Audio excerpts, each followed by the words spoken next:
ደህና ነሽ ልጄ? ስራ አስኪያጁ አልገቡ? እግዚአብሔር ይመስገን ዛሬ። አሜን። ሀዘን ላይ ስለሆኑ ነገም አይገቡ። ወይ ለመሆኑ የሮክሶ ነው የሞተባችሁ? ምኑ? አይ የሞተባችሁ ነው ለማሉ እያንጓጠጡ ነው ይሆን እንዴ? ነው እንጂ አንድ ፊርማ ለማስፈረም ይሄን ያህል ጊዜ ስታማላልሱኝ እንደው ትንሽ ቅር አይላችሁም? እና እኔ ምን ላድርጎት? ምን አድርግኝ አልኩሽ?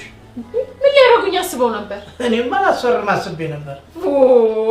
ለማንኛውም በቃ ከ3 ቀን በኋላ ይመለሱ። ከ3 በኋላ ማለትሽ ነው? እርሱ እንዳሉት ነው። አረ እንኳንም ከ40 ቀን በኋላ ያለሽ ልጅ ጌታዬ፣ ከ80 እና ከ100 ዓመት በኋላ እኮ ሊባል ይችል ነበር። አረ ግን ያው እኛ ስራችንን ስለምናከብር ነው እንጂ ስራ ማክበርም መቅበርም አንደኞች ናቸው። ምን አሉኝ? አይ ወደ ነው ልጅ ወደ ነው። እግዚአብሔር ያጥናህ በይልኝ። አንቺም እግዚአብሔር ያጥናሽ ልጅ። አሜን። ወይኔ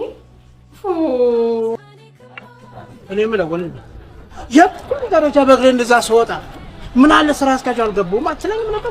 መጀመሪያ አንተ ስትገባ መች ጠየቅከኝ? ሳንገባ መጀመሪያ እናንተ አይደላችሁም እንዳልገቡም እያላችሁ የምትጠይቁን ነበር። እኔ የምለው ይሄ ጥቁር ልብስ እንደ የመስሪያ ቤት ዩኒፎርም ነው እንዴ? ግልጽ ታረጋው? ሁላችሁም ለብሳችሁታል ብዬ ነው።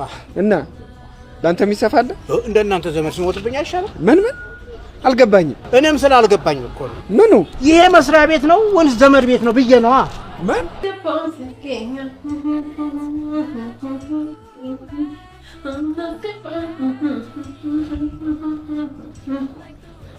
ደህናዋልሽ የኔ ልጅ? ኧረ እንደምናዋልሽ። ስራ አስኪያጁ ከሆነ አይገቡም። ውይ ዛሬም ለቅሶ መሆኑ ነው። ለነገሩ ለቅሶ ቢሆን ዘፈኑ ምን ያደርጋል? የወንድማቸው ልጅ ታገባለች። ለአንቺስ ምንሽ መሆኗ ነው? ምኗ? የምታገባው ከመመላለሴ ብዛት ለምጃችሁ እኮ አውቂያቸዋለሁ ብዬ እኮ ነው። የአክስቴ ልጅ ናት። በዛ ላይ ደግሞ አንደኛ ሚዜ ነኝ። ይልቅ እንዴት ነኝ? እስክስታሽስ ጥሩ ነበር። የዘፈንሽ ግጥም ግን የተሳሳተ። እንዴት ማለት? አናስገባም ሰርገኛ ከማለት አናስገባም ደንበኛ ማለት ይሻልሻል ብዬ ነው። አልገቡኝም። አንድ ፊርማ ለማስፈረም ይሄ ያኔ ተንከራተትኩት እንኳን እኔም እንደዛ አላልኩም። እርሶኛ እኛ ሽማግሌ ደግሞ ሽሙጣችሁን አልቻልኩትም። አረ ችለሽዋል እንዴ በሉ ስራ አስፈቱኝ። ምን ያስፈቱኝ? ስራ ፈረደበት። ይሄ ስራ 2 ፊደል ነው ሁሉም ይጠራዋል። እሺ አሁን ቢሮ ይለቀው ይወጡልኛል። ቤቴን ብትይ አይቀልሽም? ለጠብ ነው እንዴ የመጡት? ኧረ ቀስ። እኔ ምን ሞኝ ነው ካንቺ ጋር የሚያጣላኝ? እናቴ ደግሞ ዘመዶችሽን ሰብስበሽ ብታስወግሪኝስ? አልበዛ? ምኑ ከፍ ንግግሩ ቀነስ ስላል። አረ እንደውም ቢተውት። አንቺ ካልሽ እሺ መቼ ነው የሚገቡ? ከ3 ቀን በኋላ። ከመልስ በኋላ መሆኑ ነው። ከቅልቅል አይሻሉትም? እሱማ ጫጉላም አለ ደግሞ ሲወለድ። እንግዲህ እርሶ እንዳሉት እንግዲህ ምን ይደረጋል? እመለሳለሁ። ይቅርታ ከስራሽ ላይ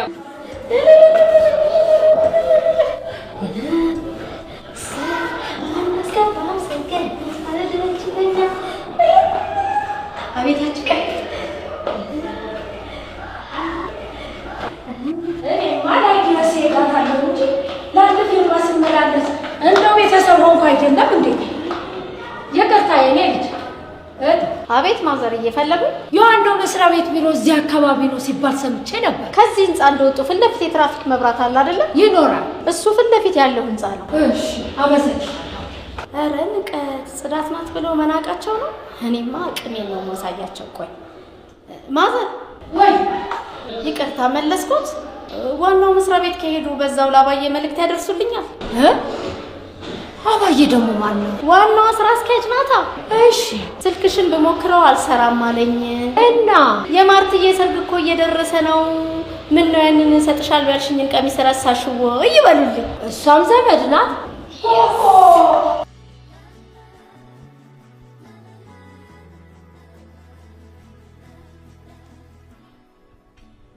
ይቅርታ የኔ መቤት፣ ስራ አስኪያጁን ፈልጌ ነበር። ስራ አስኪያጁ አልገቡም።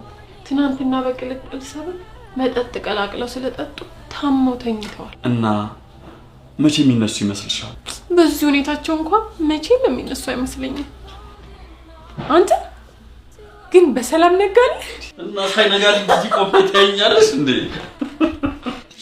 ነይነሽ ሰላም ነው? ማታ ግን ምን ሆነህ ነው እንደዛ እስከምትሆን ድረስ ይሰከር? ከመጠጡ ይልቅ ያሰከረችኝ ጓደኛሽ ነበረች። አቡ እንዴት የምትጥም ልጅ ናት። አየኋት ለየኋት እንዳትለኝ። በሲቲ ስካን ታይታለች። ውጤቱስ? ፀሐያማ። ስልኳን ተቀበልካት? በደንብ ነዋ። ዛሬ ይደወልላትና ቃሏን ደግሞ እቀበላለሁ። አደራ። ታዲያ እሷ እዚህ እንደሚመጡ ባለ ጉዳዮች አይነት ሴት አይደለች እና ባለ ጉዳዩ አንተ ነህ እያልሽኝ ነው? ለማንኛውም ምንም አይነት ባለ ጉዳይ ከፈለገኝ ስራ አስኪያጁ የሉም። 4 ነጥብ። በዚህ ሁኔታ ቡና ወይ ውሃ ነገር የሚያስፈልግህ ይመስለኛል። የልብ አውቃይ እኮ ነሽ። አንድ ሲኒ ቡና ስኳር የሌለው፣ ውሃውን እንኳን ተይው። የውስጤን እሳት ለማብረድ ስል ስጋተው ነው የቆየሁት። እሺ አጎቴ